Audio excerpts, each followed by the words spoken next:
అప్పుల్లో కాంగ్రెస్ సర్కార్ రికార్డు సృష్టిస్తుంది.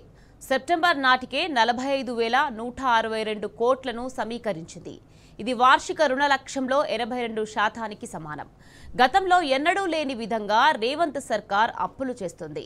ఇప్పటి వరకు ఒక్క ప్రాజెక్టు కట్టింది లేదు, ఒక్క ఇటుకనైనా పెట్టింది లేదు. కానీ లక్షల కోట్లు అప్పులను తెస్తూ రాష్ట్రాన్ని అప్పుల కుప్పలుగా మారుస్తోంది.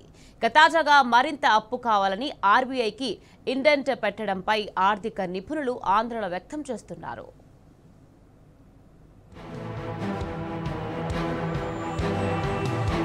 రాష్ట్రంలోని కాంగ్రెస్ ప్రభుత్వం రుణాల సమీకరణలో సరికొత్త రికార్డులు సృష్టిస్తుంది.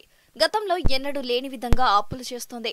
అలా ప్రస్తుత ఆర్థిక సంవత్సరం 2025-26లోని తొలి 6 నెలల్లోనే 45,162 కోట్ల రుణాలు తెచ్చింది. ఇది రాష్ట్ర బడ్జెట్లో ప్రతిపాదించిన 54,009 కోట్ల వార్షిక రుణ లక్ష్యంలో 82% సమానం. 2023-24 ఆర్థిక సంవత్సరంలోని తొలి 6 నెలల్లో బీఆర్ఎస్ సర్కారు తీసుకున్న 31,333 అత్యధిక రుణం కంటే 43% ఎక్కువ. చివరికి కోవిడ్ సంక్షోభ సమయంలోనూ బీఆర్ఎస్ ప్రభుత్వం ఇంత భారీగా రుణాలను సమీకరించలేదు.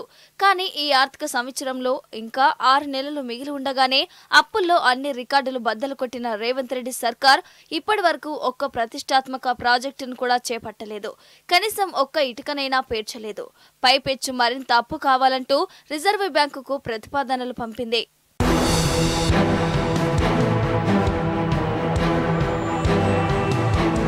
పదేళ్ల బీఆర్ఎస్ పాలనలో కాళేశ్వరం ప్రాజెక్టు, అద్భుతమైన సచివాలయం, జిల్లాల కలెక్టరేట్ల లాంటి అత్యంత ప్రతిష్టాత్మక నిర్మాణాలు చేపట్టినప్పటికీ రాష్ట్ర అప్పులు మాత్రం అదుపులోనే ఉండేవి.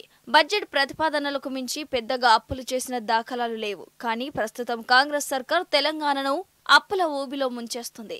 జాతీయ, అంతర్జాతీయ సంస్థల నుంచి మరిన్ని రుణాలు తీసుకుంటామని సీఎం రేవంత్ రెడ్డి ఇటీవల విలేకరుల సమావేశంలో బాహాటంగానే ప్రకటించారు.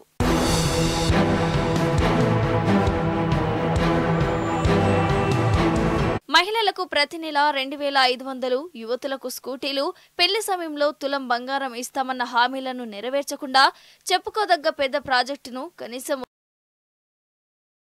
రుణ భారాన్ని పెంచుతుండటంపై ఆర్థిక నిపుణులు ఆందోళన వ్యక్తం చేస్తున్నారు.